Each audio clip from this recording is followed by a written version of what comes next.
আমরা তাদেরকে অনুরোধ জানাবো, সঠিক পথে আসো। সঠিক পথে না আসলে এই জাতি অতীতে যাদেরকে সঠিক পথে এনেছে আপনাদেরকেও সঠিক পথে আসতে তারা বাধ্য করবে, অথবা অতীতের ফ্যাসিস্টদের যে পরিণতি হয়েছে সেই পরিণতি আপনাদেরকে ভোগ করতে হবে। আজ থেকে মাত্র 2 বছর আগে 36 জুলাই নামে বিশ্বের ক্যালেন্ডারে একটি দিন সংযুক্ত হয়েছে। এর আগে কোথাও 36 জুলাই কি জিনিস মানুষ জানতো না। কেন তাহলে 36 জুলাই হলো এটা? কারণ জুলাইয়ের 1 তারিখ থেকে অন্যায় ও সত্যের প্রতিবাদে ছাত্র সমাজ যে গর্জন শুরু করেছিল সেই গর্জন পূর্ণতা পেয়েছিল আগস্টের 5 তারিখ। এই জন্য জুলাইকেই ধারণ করার জন্য আগস্টের 5 তারিখটাকে 36 জুলাই করা হয়েছে। এখন বাংলাদেশের মানুষকে আর ব্যাখ্যা দিয়ে বলতে হয় না 36 জুলাই কোন দিন, সবাই বুঝে এটা আগস্টের 5 তারিখ। ইসলামী ছাত্র শিবির মাস ব্যাপী অর্থাৎ এই 36 দিন ব্যাপী বিভিন্ন আয়োজন করেছে জুলাইকে তুলে আনার জন্য, জুলাইকে সম্মান দেখানোর জন্য, জুলাইয়ের প্রতি ভালোবাসা প্রদর্শন করার জন্য। ইসলামী ছাত্র শিবিরের এই চমৎকার উদ্যোগ এবং আয়োজনকে আমি অভিনন্দন জানাই। ছাত্র সমাজের মেজাজ হচ্ছে দুনিয়ার সকল যুগে সকল দেশে কমন।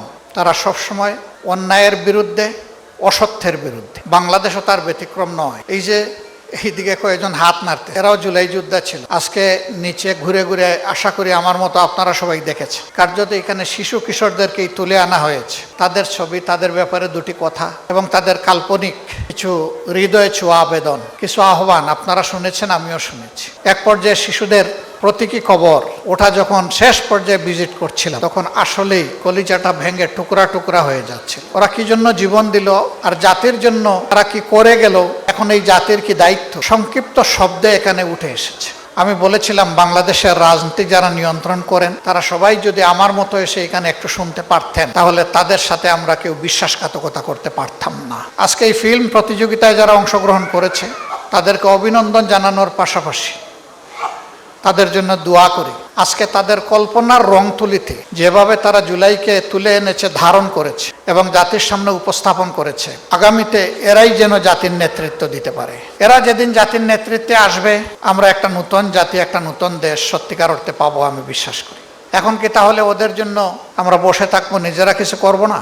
না, অবশ্যই করব এবং ওদের জন্য ওই জায়গাটা তৈরি করে দেওয়ার জন্য যা দরকার তাই করব ইনশাআল্লাহ। তার কোনো কমতি হবে না, চুল পরিমাণ কমতি হবে না। আমরা জুলাই শহীদ পরিবার, আহত পঙ্গু সমস্ত যোদ্ধা ভাই বোনদের প্রতি আমরা অঙ্গীকার ব্যক্ত করছি আপনাদের আকাঙ্ক্ষার বাংলাদেশ গড়া এবং খুনি জুলুমবাদদের বিচার করা, এই দুইটাকে আমাদের পবিত্র দায়িত্ব আমরা মনে করি। যদি খুনি এবং জুলুমবাদদের বিচার না হয় তাহলে এই জাতির মধ্যে আরো বেশি বেশি করে খুনি তৈরি হবে।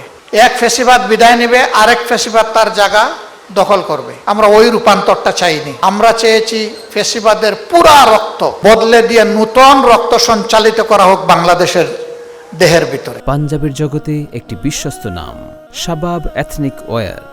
আমরা সেই পরিবর্তনের বাংলাদেশই চাচ্ছি এবং এর জন্য অনিবার্য হয়ে উঠেছে গণভোটের গণরায় বাস্তবায়ন, জুলাই সনদ হুবহু বাস্তবায়ন। সরকারি দল এখনো চাচ্ছে না, তারা বলে আমরা অক্ষরে অক্ষরে বাস্তবায়ন করব, কিন্তু সব উল্টাপথে হাঁটতেছে। আমরা তাদেরকে অনুরোধ জানাবো, সঠিক পথে আসো। সঠিক পথে না আসলে এই জাতি অতীতে যাদেরকে সঠিক পথে এনেছে আপনাদেরকেও সঠিক পথে আসতে তারা বাধ্য করবে, অথবা অতীতের ফ্যাসিস্টদের যে পরিণতি হয়েছে সেই পরিণতি আপনাদেরকে ভোগ করতে হবে। নিচে আপনারা দেখেছেন স্বৈরাচারের গলায় রশি দিয়ে চতুর্দিকে এক একজন ধরে রেখেছে, টান দিচ্ছে। কারা টান দিচ্ছে? আবু সাইদ। কে টান দিচ্ছে? মুগ্ধ। কে? ওয়াসিফ। কে? নাইমা। কে? আনাস। এরা টান দিচ্ছে। স্লোগান ছিল রশি ধরে মারো টান, ফেসিবাদ হবে খান খান। এরা এমন টান দিয়েছে যে ফেসিবাদ খান খান হয়ে চতুর্দিকে উড়ে গেছে, টিকতে পারে নাই। নতুন ফেসিবাদ জন্ম দেওয়ার কেউ দুঃসাহস দেখাবেন না। যদি দেখান তাহলে আবারও আবাল বৃদ্ধ বনিতা বাধ্য হবে তাদের নৈতিক দায়িত্ব পালন করতে। তখন কেউ পথ খুঁজে পাবেন না। আমরা ওটা চাই না। আমরা চাই সবাই মজলুম ছিলাম, মজলুমরা অন্তত জালিম নাই হই, মজলুমরা পরস্পরের প্রতি, দেশবাসীর প্রতি ন্যায় বিচার করি, সুবিচার করি। আমরা তাই চাচ্ছি।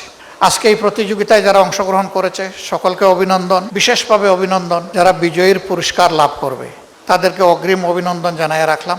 এবার যারা সেই পুরস্কারগুলা পাবে না তারাও বিজয়ী, কারণ এটা একটা সাহসের ব্যাপার, এটা একটা বিশনের ব্যাপার। এই তরুণ, যুবক, যুবা, প্রৌঢ়, বৃদ্ধ আমরা এখানে যারা আছি সকলের প্রতি আহ্বান, আসুন বাংলাদেশটাকে বুক ভরে ভালোবাসি, এদেশের মানুষকে সম্মান করি, পরস্পরের অধিকারের পাহারাদার হই। নিজে যেভাবে সম্মানিত হয়ে সমাজে বাঁচতে চাই, অন্যকে তার প্রাপ্য সম্মানটা নিশ্চিত করি। নিজে যেভাবে বঞ্চিত হলে সুবিচার আশা করি, সকলের জন্য সেই সুবিচার নিশ্চিত হোক।